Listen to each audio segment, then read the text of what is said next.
Tonight, Les Moonves steps down from CBS. 10,000 homes in Onondaga County are without power. And Governor Cuomo meets with President Trump. WTOP 10 Nightly News starts now.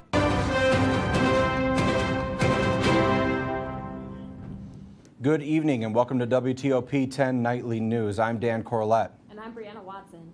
We start off tonight with new details about the allegations surrounding former CBS executive Les Moonves. In August, Moonves stepped down after 12 women came forward with allegations of sexual assault. Next, conversations acquired by the New York Times reveal information which would cost Moonves $120 million. A conversation revolving around one woman who Moonves claimed was the only woman who could bring him down, actress Bobby Phillips. Phillips made minor appearances on movies and television, catching the attention of Moonves. In the initial CBS investigation of Moonves, the executive insisted multiple times that any sexual encounter with Phillips was consensual. According to the New York Times, Moonves told lawyers he never asked for Phillips to perform sexual acts on him. The Times also reported sources close to Moonves received texts from him asking to delete certain messages that had incriminating information. If Moonves' testimony is proven false, he stands to lose a $120 million severance pay from CBS. Now let's take a quick look at the weather with Storm Team 10 meteorologist Eric Johnson. Eric. Thanks, guys. We saw those snow showers earlier. Right now they're looking to dissipate. Temperatures are generally in the mid-30s. Tonight they won't drop too much. We should see a low of around 32 in Oswego. Looking at those winds, they're gusting pretty heavily here in Oswego, anywhere from 15 miles per hour off the coast to 25 miles per hour on the coast. And these winds will start to die down tonight a bit, but they're still going to be taking us into tomorrow. And tonight we're going to see a low of 34 with some snow showers and that wind coming out of the northwest. And those winds will continue tomorrow, 13 to 15 miles per hour out of the northwest with some flurries around, high of 37. And tomorrow night, a low of 32 with flurries, and that wind is going to calm down. I'll have more on the 7-day forecast coming up. We're going to go back to the desk now. Thank you, Eric. Now, this morning, thousands of New Yorkers woke up to no power in their house. As of 10 of this morning, a reported 9,708 customers without working energy through 6 counties. Oswego County had the most reported outages with 5,776 outages through the county. According to Syracuse.com, 911 operators in Onondaga County received at least 21 reports of wires being knocked down due to the winds. Roads through the upstate region experienced brief closures as crews worked to clear the roads through the day. A Woodstock Anniversary Festival is reportedly being planned. The festival will be a celebration of the original Woodstock concert, which saw over 400,000 people fill the property on a dairy farm in Bethel, New York. According to the Poughkeepsie Journal, the original promoter for the original Woodstock concert, Michael Lang, says there are definite plans for a concert in the works. Artists who have been reportedly approached include the Foo Fighters, Zac Brown Band, Pink, and Bruce Springsteen. Lang says there will be a formal announcement soon. A woman has been arrested for a connection to a robbery and shooting incident occurring in the village of Central Square Monday night. Police responded to a report of 25-year-old male shooting victim after 2 males broke into his apartment and assaulted him. The police believe the woman, Christine Baker, was inside the residence with the victim prior to the robbery. The male suspects stole property, including cash, and were last seen running in an unknown direction. For the first time in over 40 years, Carrier is returning to the city of Syracuse. Carrier moved its headquarters from DeWitt to Connecticut after being acquired by United Technologies Corporations. After that, the plant stopped manufacturing operation in DeWitt and shortly after shut the warehouse down. Carrier plans to split from United Technology in 2020 and will return its headquarters to DeWitt. Syracuse.com reports Carrier still employs 1,300 people in the Syracuse area, but that number is far fewer than the 7,000 the company employed before departing from Syracuse. Governor Andrew Cuomo traveled to Washington, D.C. today to meet with President Trump for federal funding for a new rail tunnel below the Hudson River. The meeting comes after officials from New York and New Jersey have expressed growing concerns about the dilapidated century-old tunnel owned by Amtrak that connects the 2 states. The Trump administration has historically clashed with officials over a funding plan for the tunnel project, but experts say that a new tunnel is essential to ensuring reliable rail travel through the Northeast. DeWitt police have executed a historic drug bust. William Sullivan, also going by the alias Breadman, is a 39-year-old bodybuilder who was brought in on a domestic dispute call in 2017 after he held his wife hostage. The arrest led to the seizure of about $3 million worth of cocaine and hundreds of pounds of marijuana. Syracuse officials discovered the drugs were being shipped across the U.S.-Canada border. Sullivan now has a current agreement in court that will put him in jail for only 18 years. Coming up later tonight, the winner of the Mississippi Senate race. And President Trump defends the use of tear gas at the border. This is WTOP 10 Nightly News. We'll be right back.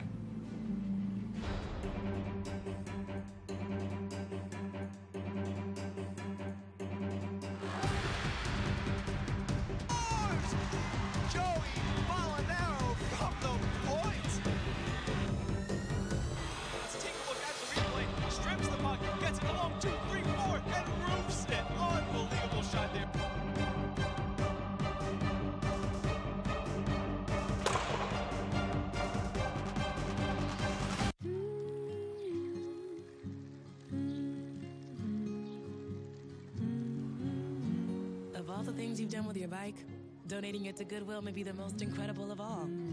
Goodwill. Donate stuff, create jobs.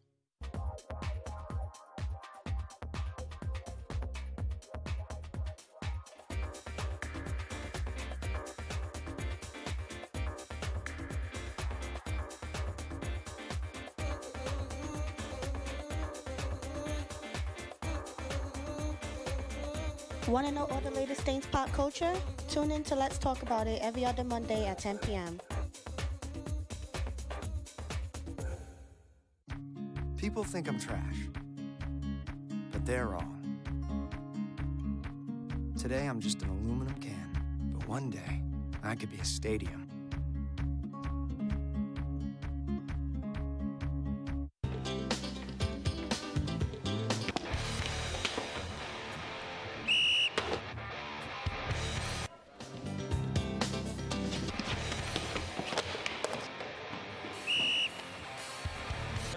Pretty good today. Pretty good. You know, yeah, I thought he called a pretty fair game. Come on, man. That was a weak call. Yeah, man. That ref is totally soft.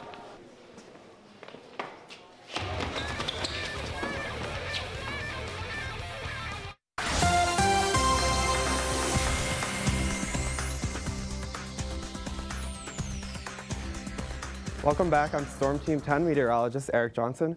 Right now in Syracuse, we're seeing temperatures around 32 degrees. That wind is about 13 miles per hour, so it's a little gusty outside. And looking at the winds across the rest of the region, 23 here in Oswego, 24 down in Williamson. So your strongest winds are going to be right across the lake. Working your way away from the lake, you're going to see a little bit lighter winds, and the winds overall are going to be weakening throughout the night. And then looking at your headlines, those snow showers will be tapering off to flurries, which will take us into tomorrow. That wind's going to decrease, and then we're going to have a pretty cold end to this week. With a pretty decent warm-up this weekend. We could be seeing temperatures in the 50s on Sunday, with actually some thunderstorms possible. And then looking at your radar and satellite, we have those snow showers dissipating to the north. Temperatures overall in the mid-30s. We have 29 in Harrisburg, our cool spot. These temperatures won't be dropping too much throughout the evening. And then looking at your futurecast, we have those snow showers again dissipating. Those clouds will be sticking around. And those snow showers will continue mainly south of Syracuse and in the Tug Hill. And you could see an additional inch or two from that, but nothing much elsewhere. And those snow showers again tapering off and those clouds continuing. And for your almanac, we had a high of 35 today. That is about 8 degrees below average. We're actually going to be well above average this weekend. And then your 7-day forecast, again, those snow flurries taking you into your Wednesday and Thursday. And then Friday, we're going to be up to 43. And by Saturday, 54. And by Sunday, we're going to be back down to 42. And those cool conditions coming back for your Monday and Tuesday. And you're watching WTOP Nightly News. We'll be back with more news and sports after the break. You know who's going off in fantasy this week? Drew Brees. Brees with time. You know, you guys are sleeping on Odell Beckham Jr., though. I think he's scoring 3 TDs this week. And it throws it back across the middle. No, tell me, the Bears' defense is what's going to go off this week. I mean, boom! Chicago Bears.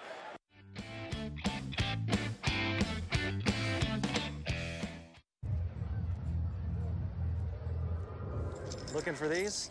You drive buzzed, it could be one very expensive ride. First, you gotta make bail.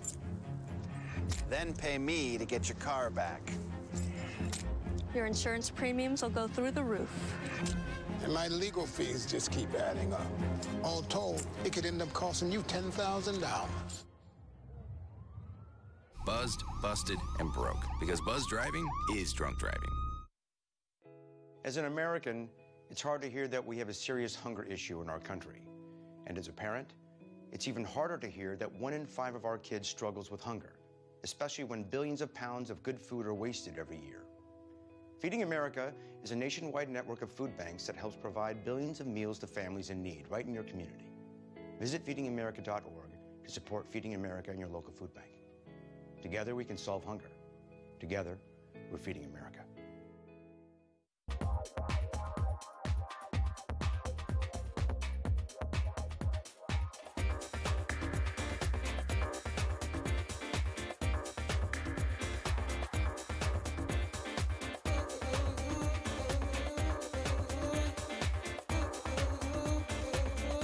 Want to know all the latest things pop culture?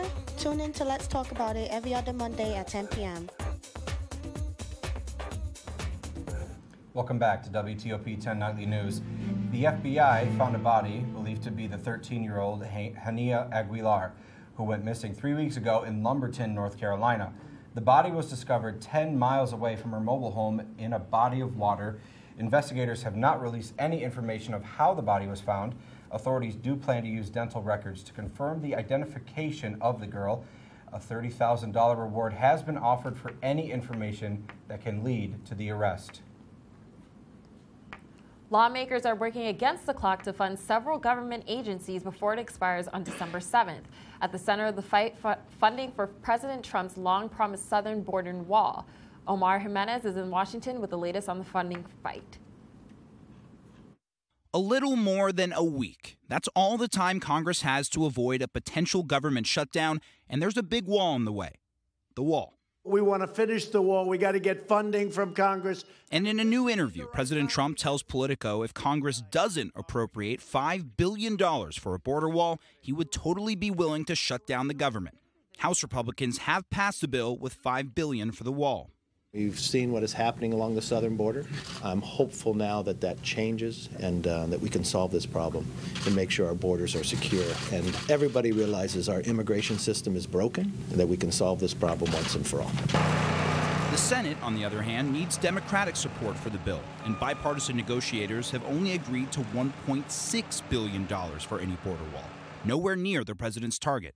Secure the border is going to be a bottom line for the president. He's got a $25 billion plan.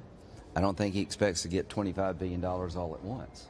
But he does expect to get $5 billion, like the House authorized, without a bunch of strings attached. Even aside from immigration, there's a lot of work that still needs to be done. There are other measures remaining, including commerce, justice, and science, which encompasses some funding for Special Counsel Robert Mueller's office.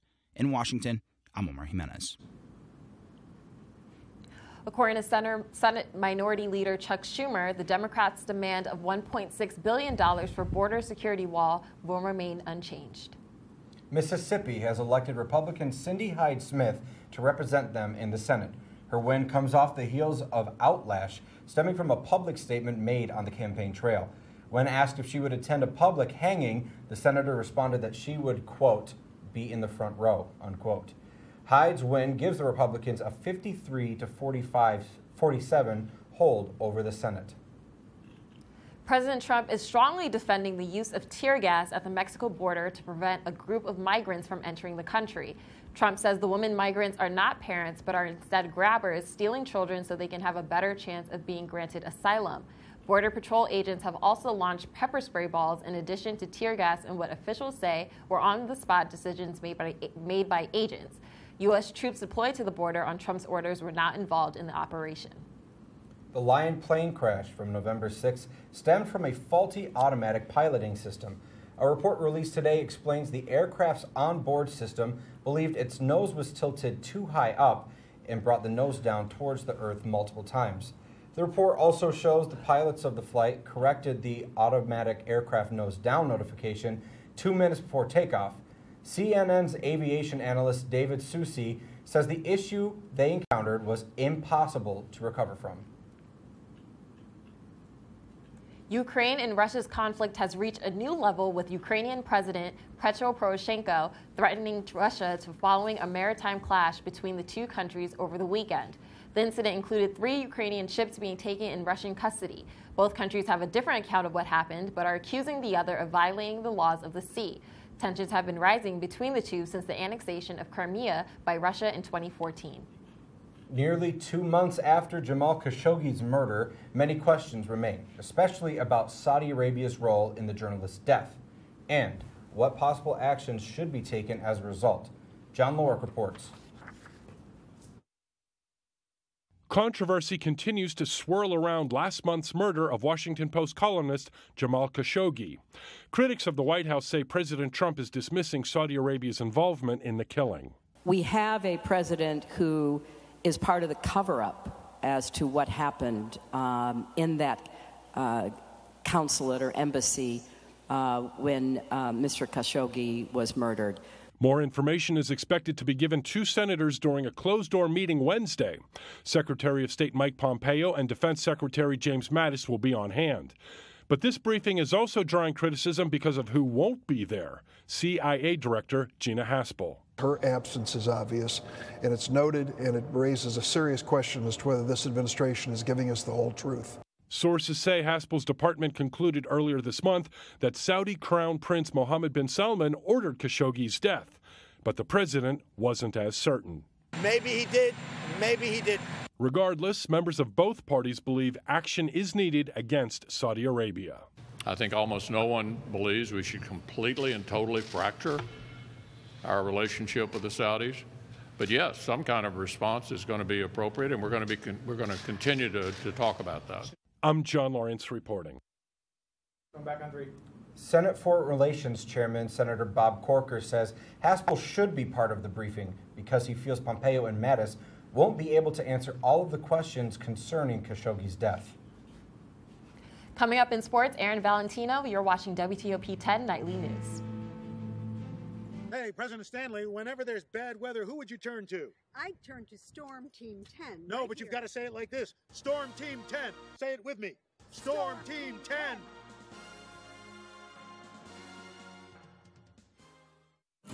Across America, excess food is gathered by a network of good people at local food banks, helping solve child hunger. They've earned their wings, and you can too. Support Feeding America and your local food bank at feedingamerica.org.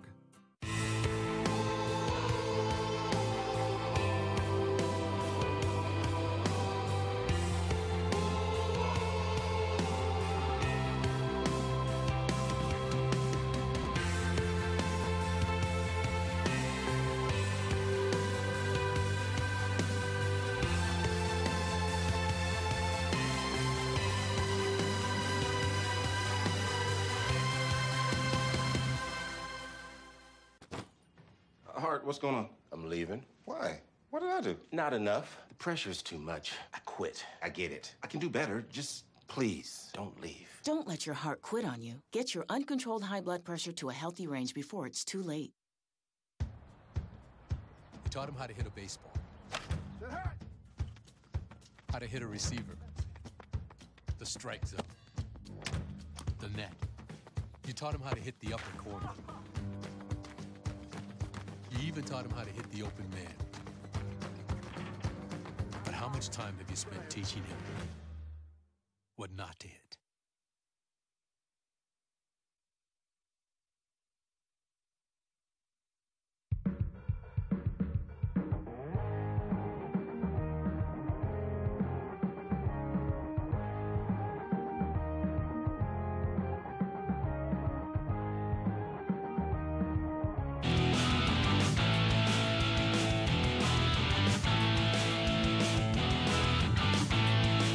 Welcome back to WTOP 10 Nightly News. I'm Aaron Valentino with your sports update. Yesterday, the Oswego State's women's basketball team lost to Rochester by a score of 62-46. It was a relatively close game in the first half, with the Lakers only down by 5, but Rochester took over the third, outscoring Oswego 19-6. The Lakers fall to 1-3 on the season and are 10th in the SUNYAC early on. Their next game is this Friday at 5:30 against Geneseo. Now moving on to the Oswego State men basketball team. They improved to 4-0 last night against Nazareth. The final score was 70-55, with Oswego dominating the boards in this one, out-rebounding Nazareth 49-34. The Lakers again are 4-0 on the season and are tied for first with rival Plattsburgh in the SUNYAC. The Lakers will also take on Geneseo on Friday, as tip-off is at 7:30.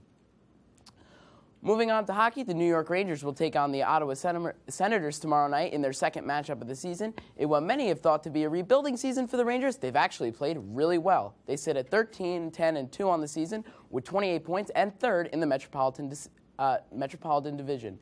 It has not been the same for the Senators, as they are 10-12-3 on the season with just 23 points and are 7th in the Atlantic Division. Puck drop for this one is at 7:30. Now switching over to the other New York hockey team, the Islanders will face the Boston Bruins tomorrow in their first matchup of the year. The Islanders started off strong but have flatlined at this point in this season. The Islanders are currently 12-9-2 with 26 points and are 5th in the Metropolitan Division. The Bruins are 13-7-4 with 30 points and sit at 4th in the Atlantic Division. Puck drop for this one is at 7 o'clock. Now let's get to the highlights for the Knicks games. A little bit more basketball for you. Reggie Jackson driving in for the layup. He's got it. He puts the Pistons up by 10. Again, later on in the second, Reggie Jackson driving in, only this time he's fouled. It's going to make the score 48-37. In this one, though, it was all about Blake Griffin. Here you see him backing down the hook, shot, and in. Blake Griffin again, now at the top of the key. He drives it in again, but this time he's fouled. He'll go to the line. Blake Griffin again, the pass from Reggie Jackson, driving in, slams it. And the Pistons take an even bigger lead. The Knicks can't stop him. He's being double-teamed. He lays it in again, and Blake Griffin putting on a show, 100-88, the Pistons lead. Again, Blake Griffin, top of the key. Only this time he's going to pass to Reggie Jackson, who lobs it up for Drummond. The Pistons would go on to win this one, 115-108. Blake Griffin dropped 30 points in this one. That's a pretty good impressive. I love the Pistons, but we're going to have more after the break, okay? We'll see you later.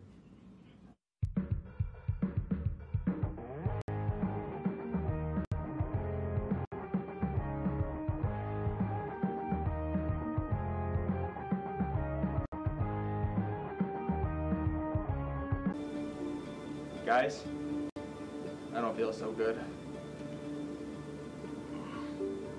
Shouldn't have had that chili for lunch.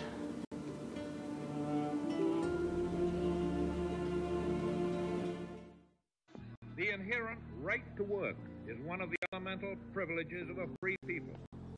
Endowed, as our nation is, with abundant physical resources, and inspired as it should be to make those resources and opportunities available for the enjoyment of all, we approach reemployment with real hope of finding a better answer than we have now. Donate to Goodwill, where your donations help fund job placement and training for people in your community. There are 16 million children struggling with hunger in America. That's 1 in 5 daughters, sons, neighbors, and classmates who don't know where their next meal is coming from. Yet billions of pounds of good food go to waste every year. It's time we do something about it. Feeding America is a nationwide network of food banks that helps provide meals to millions of kids and families in need. Visit feedingamerica.org to help them feed even more. Together, we can solve hunger. Together, we're feeding America.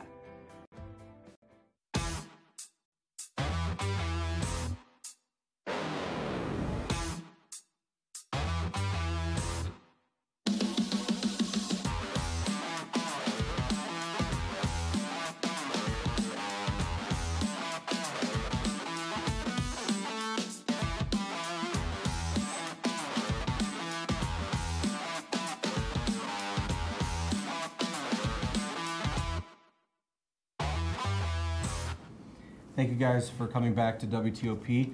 Before we continue with the show, we want to let you know that me and Brianna will be back next week for the last show of the semester, but this is Eric and Aaron's last show of the semester. We want to say thank you guys for joining us all these weeks. Oh, it was my pleasure. Yeah. Thank you. You're both prodigies. Yeah. We'll see you being around, doing stuff. It's been so much fun, guys. Aaron, fill me in on what's going on with the Sabres, because it seems like they're white hot right now.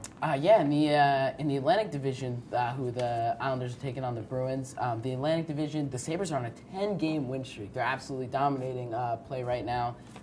just really taking control of the Atlantic Division. The Rangers have 28 points.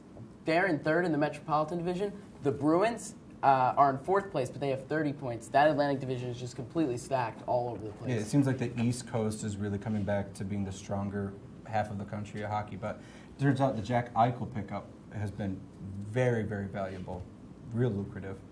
How are you guys doing? Yeah, Eric, tell me, should we be expecting more snow going into the weekend, or? The next couple of days we could see a few flurries, but we're actually going to be getting pretty warm. By Sunday we could be seeing temperatures in the 40s, or in the 50s actually, which we haven't seen in weeks. The next 2 days are going to be in the 30s, and then by Friday we'll be 37. Saturday will be in the 40s. That's actually where we should be this time of year. It doesn't feel like that because we've been in the 30s pretty much the entire month of November. But by Sunday, we'll actually be up to 10 degrees above average with temperatures around 54 and some rain, some thunderstorms at night. And then that's warm air is going to quickly move out of the area, and we'll have temperatures going back down into the 30s for next week and possibly another snowstorm by Tuesday. Wow, it's like this has been a really cold fall. Yeah. But we're still in fall. That's so crazy. Yeah, it's above average for snowfall in Syracuse, too. Oh, wow. Yeah. Well, more sports, are we? Oh, we can talk about more. I know you guys love your sports. We do have a lot of live sports this weekend, including a double feature right here on WTOP 10 this Friday. Women's hockey, puck drop is at 2:45 for that one, as well as men's hockey. That game puck drop will be at 7:30 right here on WTOP 10. Make sure you tune in 1 week before whiteout. Huge for the Oswego Lakers. And Saturday, there's a ton of basketball games, women's basketball, men's basketball, and some more hockey. So just a ton of sports right before whiteout weekend. Conference play starting for basketball. Just a huge weekend overall. Let's get your final hot take on this desk of the semester. What are you predicting for whiteout, man? I think the Lakers got it this year. We haven't won in 4 years. They've been playing a lot more confidently. I think this could be the year. I hope so. You heard it here first. The Prodigy said so. Lakers got it in the bag. All right. Fingers crossed. So that's our report for tonight. We hope you enjoyed. Once again, thank you to Aaron and Eric for joining us this semester. And be sure to stay tuned for Spin to Win. Have a great night, everyone.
What would happen if I had to pick up the phone, call 911 for one of my family members or one of my neighbors? What would I do if no one was on the other end to respond? What if there was no 911?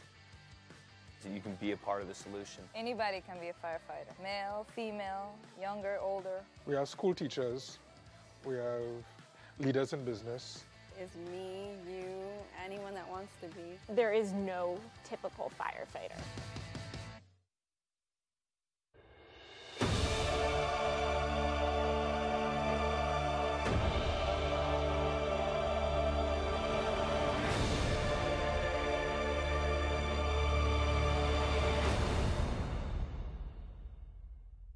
Okay, so what would you bring to my company? What do you need? I need problem-solving skills. I got through high school without a car, a phone, or a computer. No college degree, though. Not yet, but life's taught me a lot, and I'm ready for more. Well, you're not the typical kind of candidate that I hire. But you are exactly what I'm looking for. your company could be missing out on the candidates it needs most. Learn how to find a great pool of untapped talent at gradsoflife.org.